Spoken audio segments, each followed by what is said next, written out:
नमस्ते and a very good afternoon to all of you.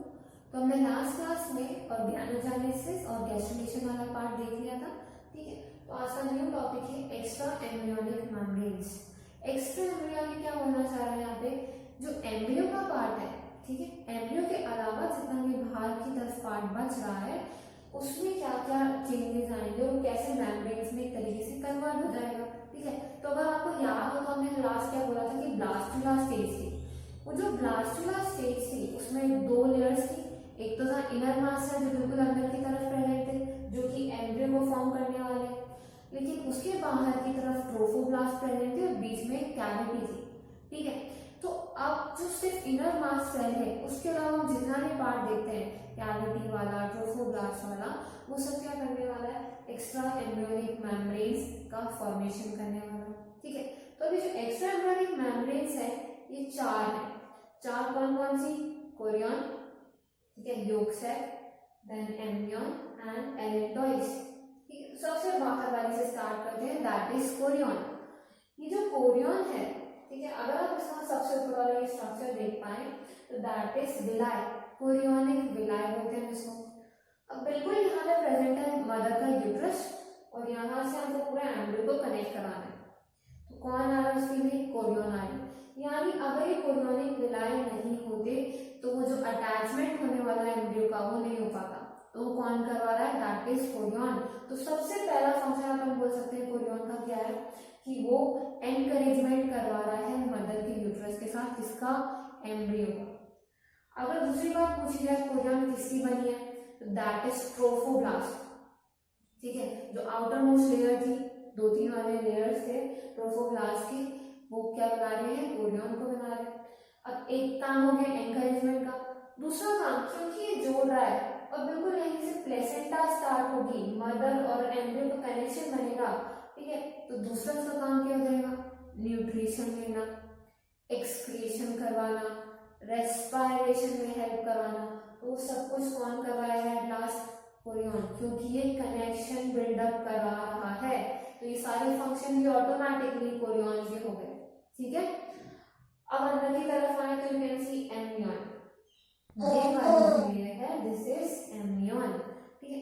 अब एम्ब्रियन कहाँ से है, जो ट्रोफोब्लास्ट के अंदर की तरफ और भी लेयर्स एक तरीके से जो कैविटी वाला पार्ट स्टार्ट हो गया ऑलमोस्ट, वहां से जो मेम्ब्रेन बनती है दैट इज एम्ब्रियन, ठीक है। इसको हम एम्नियोटिक सैक भी बोलते हैं, ठीक है। इस सैक के अंदर क्या प्रेजेंट है, एम्ब्रियो प्रेजेंट है। इस एम्नियोटिक सैक के अंदर क्या है, एम्ब्रियो प्रेजेंट है। तो क्या कंक्लूजन निकल गया, सबसे पहला पॉइंट बोल सकते हो कोरियन के अंदर की तरफ होती है एम्ब्रियन, सबसे फर्स्ट पॉइंट। सेकंड हम बोलते हैं एक सैक लाइक स्ट्रक्चर बना रहा है जिसको हम एम्नियोटिक सैक कह सकते हैं। इस एम्नियोटिक सैक के अंदर प्रेजेंट है एम्ब्रियो। तो जब ये एम्नियोटिक सैक के अंदर प्रेजेंट है मतलब इसका काम हो गया एम्ब्रियो को प्रोटेक्शन प्रोवाइड करवाना, ठीक है। तो एम्ब्रियो को प्रोटेक्शन कौन प्रोवाइड करा रहा है, एम्ब्रियन, ठीक है। अब दूसरी खास बात, इस एम्ब्रियन के अंदर खाली स्पेस प्रेजेंट है। आप सिर्फ एम्ब्रियन जैसे पार्ट में देख पा रहे हैं, ये बाकी जो स्पेस है खाली है।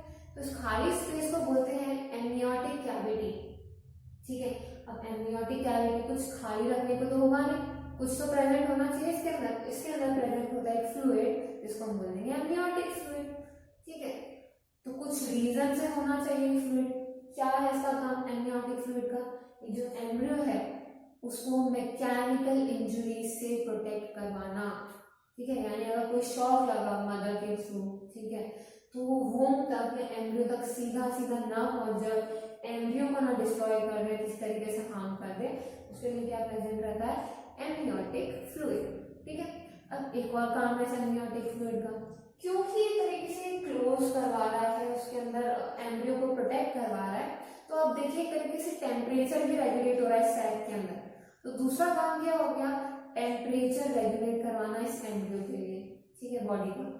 इसके अलावा बात करें तो और क्या कर सकता है, जो एम्नियोटिक फ्लूइड है इसके अंदर काफी सारे न्यूट्रिएंट्स, एंटीबॉडीज, ऐसी चीजें प्रेजेंट है।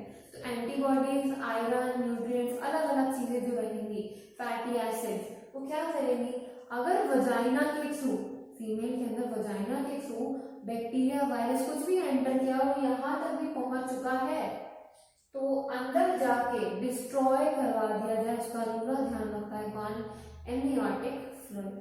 ठीक है, तो एमनियोटिक फ्लूइड के क्या क्या फंक्शंस हो गए, एक किसी मैकेनिकल इंजरी से बचाना एम्ब्रियो को, दूसरा उसका टेम्परेचर रेगुलेट करवाना, और तीसरा क्या हो गया, कोई बैक्टीरिया वायरस जो भी एंटर किया है उससे एम्ब्रियो को प्रोटेक्शन प्रोवाइड करवाना।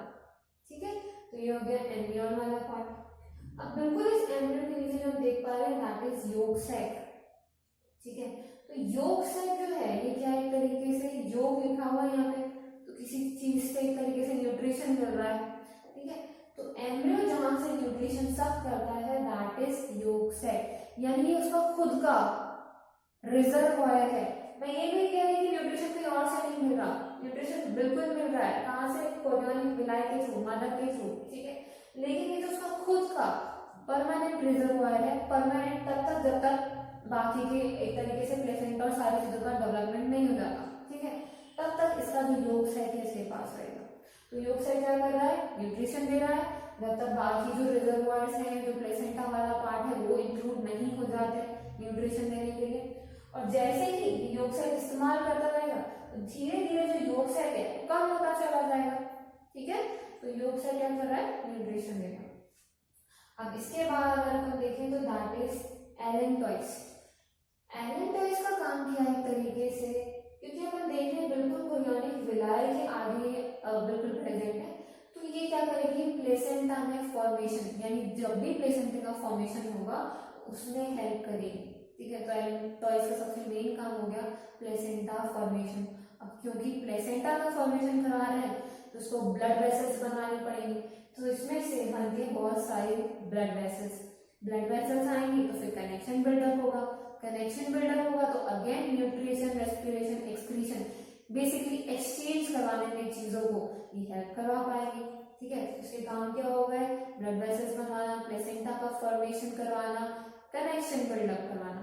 ठीक है, तो ये क्या हो गया, बेसिकली पूरा एक्स्ट्रा एम्ब्रियोनिक मेम्ब्रेन्स हो गई। ये छोटा सा पार्ट देखें हम, जो खाली स्पेस है, इसको हमने बोला एक्स्ट्रा एम्ब्रियोनिक सीलोम। इसको एक और नाम से बोला जा सकता है कोरियोनिक कैविटी या कोरियोनिक सीलोम। ठीक है, क्योंकि आप देख रहे हैं कोरियोन के अंदर ये सब कुछ एम्बेडेड है, तो जितना खाली पार्ट बच गया दैट वुड बी कोरियोन। ठीक है, आई होप आपको आज का ये पार्ट समझ आया होगा। If not you can comment down, और इफ पसंद आए तो please like. Thank you so much.